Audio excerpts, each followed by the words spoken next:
എന്താണ് ചേച്ചി അത് ചേച്ചിയോ? നീ എന്നെ അങ്ങനെ വിളിക്കാറില്ലല്ലോ. സാറില്ല, പോട്ടെ. നീ കാര്യം പറ. അത് എൻ്റെ കോളേജിലെ കൾച്ചറൽ പ്രോഗ്രാമിന് ഒരു സ്പീച്ചുണ്ട്. പുരുഷനെ കൂടാതെ സ്ത്രീക്ക് ജീവിക്കാൻ പറ്റുമോന്ന്. അതാണ് ടോപ്പിക്. എനിക്ക് കുറച്ച് പോയിന്റ്സ് പറഞ്ഞു തരുമോ? പുരുഷനില്ലാതെ സ്ത്രീക്ക് ജീവിച്ചാൽ എന്താ കുഴപ്പം? ആണുങ്ങൾക്ക് എന്താ കൊമ്പുണ്ടോ? സ്ത്രീകൾ അബലകളാണെന്നല്ലേ പണ്ടേ പറയാറ്. അതൊക്കെ പണ്ട്. ഇപ്പൊ ഒരു പുരുഷന്റെ സഹായം ഇല്ലാതെ സ്ത്രീക്ക് ജീവിക്കാം. എന്നെ കണ്ടില്ലേ? ഞാൻ ഏത് പുരുഷന്റെ സഹായത്തിലാ ജീവിക്കുന്നേ? ആണിന്റെ കാൽ കീഴിൽ കിടക്കേണ്ടവളാണ് സ്ത്രീ എന്നുള്ളൊരു പൊതുധാരണയുണ്ട്. അത് പണ്ടുള്ള കൾച്ചറൽസ് ഫെലോസ് പറഞ്ഞുണ്ടാക്കിയതാ. നിനക്ക് ഇതല്ലാതെ മറ്റൊരു ടോപ്പിക്കും കിട്ടിയില്ലേ? ചേച്ചി, ഞാൻ സെലക്ട് ചെയ്ത ഈ ടോപ്പിക്കാ. എന്തിന് ഇതുപോലുള്ള ടോപ്പിക്ക് സെലക്ട് ചെയ്യണം? അതെങ്ങനെ? നിന്റെ അപ്പച്ചേട്ടനെ അച്ഛനെയും കണ്ടല്ലേ പഠിക്കുന്നത്. നീ ഈ വിഷയം മാറ്റി വേറെ എന്തെങ്കിലും കൊണ്ടുവാ. അപ്പൊ പറഞ്ഞുതരാം പോയിന്റ്സ്. അത് മാറ്റാൻ പറ്റത്തില്ല ചേച്ചി. ഈ ടോപ്പിക്ക് ഞാൻ നേരത്തെ എഴുതി കൊടുത്താ. നീ കണ്ട തോന്നിയ ദിവസമൊക്കെ എഴുതി കൊടുത്തു എന്ന് വെച്ച് അതിന് ഞാൻ നിനക്ക് പോയിന്റ്സ് പറഞ്ഞു തരണോ? ഞാനെന്താ നിന്റെ ടീച്ചറോ?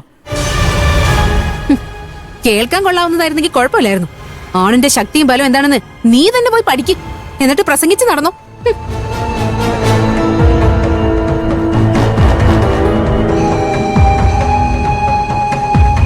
എടി അനു, ഞാൻ ഇതുവരെ ഒരാണിന്റെ മുമ്പിലും കീഴ്പ്പെട്ടിട്ടില്ല. നിന്റെ ചേട്ടന്റെ അടക്കം. ഇറങ്ങി പോടി എന്റെ മുന്നിൽ നിന്ന്.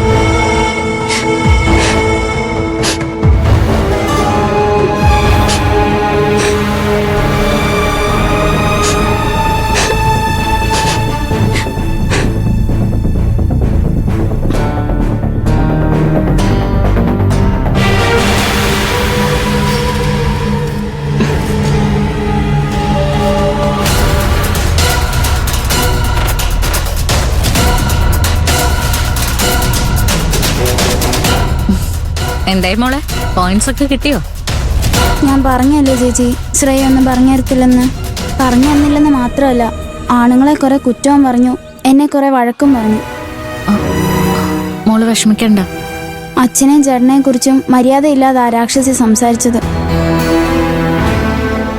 മോളത് കാര്യാക്കണ്ട. ശ്രേയയുടെ സ്വഭാവം അറിയാലോ. പോയി നോട്ടെടുത്ത് വെക്കേ. ഇത് വിരിച്ചു കഴിഞ്ഞ് ഞാൻ വന്ന് പറഞ്ഞുതരാം.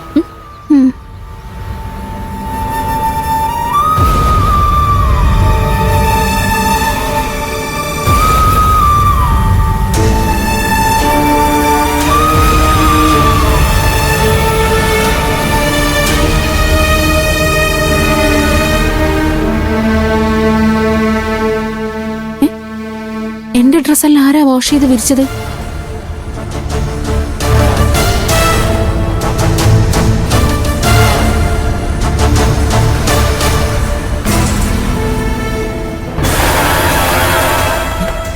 ഇനി അരവിന്ദായിരിക്കുമോ? വേറെ ആരും ഇങ്ങനെ ചെയ്യാൻ വഴിയില്ല. അരവിന്ദനോടൊന്ന് വിളിച്ചു ചോദിക്കാം.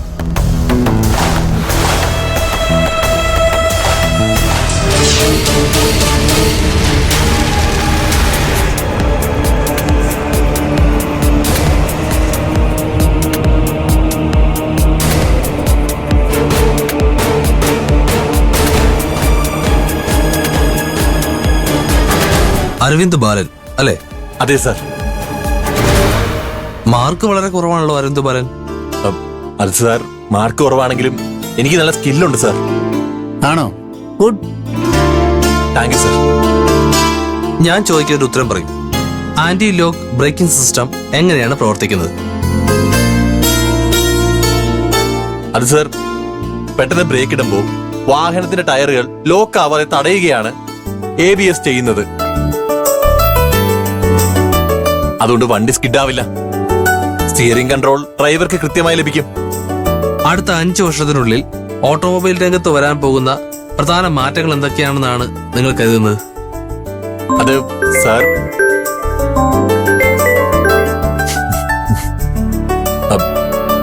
ആരാ അരവിന്ദ വിളിക്കുന്നത്? സോറി സാർ, ഫോൺ സൈലന്റ് ആക്കാൻ മറന്നുപോയി. Okay, no problem. എടുത്തു നോക്ക് ആരാ വിളിക്കുന്നതെന്ന്. എന്റെ വൈഫാണ് സാർ.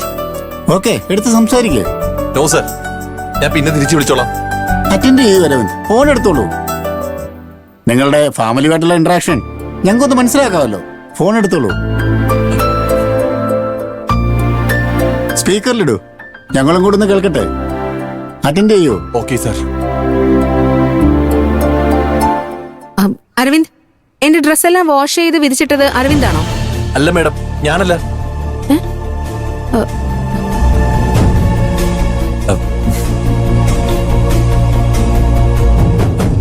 മാഡം, എന്റെ ഇന്റർവ്യൂ നടന്നുകൊണ്ടിരിക്കുക.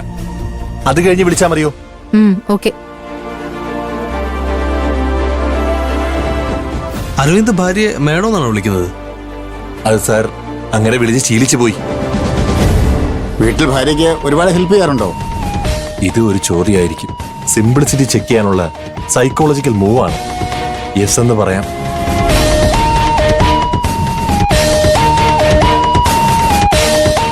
യെസ് സാർ, ഒരുപാട് ഹെൽപ്പ് ചെയ്യും. വൈഫിന്റെ ഡ്രസ്സ് കഴുകിയിടും, അതിരാവിലെ എഴുന്നേറ്റ് ഭക്ഷണം ഉണ്ടാക്കി കൊടുക്കും. അങ്ങനെ കുറെ ഹെൽപ്പ് ചെയ്യാറുണ്ട്. ഭക്ഷണം ഉണ്ടാക്കി വിളമ്പി കൊടുത്തേ ഞാൻ പുറത്തിറങ്ങാറുള്ളൂ. അപ്പോ അരവിന്ദ് പുറത്തേക്ക് ഇറങ്ങിക്കോ. എന്താ സാർ? ഇവിടുന്ന് പുറത്തേക്ക് ഇറങ്ങിക്കോളാം. സാർ, അതെ മിസ്റ്റർ അരവിന്ദ്, ഇതൊരു കോർപ്പറേറ്റ് കമ്പനിയാണ്. ഇവിടെ ഫുൾ ടൈം ജോലിയിൽ ലൈവായിട്ടിരിക്കുന്ന ആളെയാണ് ഞങ്ങൾക്ക് ആവശ്യം. നിങ്ങൾ തുണി കഴിയും ഭക്ഷണം ഉണ്ടാക്കിയും ഓഫീസിൽ ലേറ്റായിട്ട് എത്തും. ചോദിച്ചാ വീട്ടിൽ ജോലി ഉണ്ടായിരുന്നെന്ന് എക്സ്ക്യൂസും പറയും. ഞങ്ങൾ അതൊക്കെ സഹിക്കേണ്ട കാര്യമുണ്ടോ? Sorry, please leave.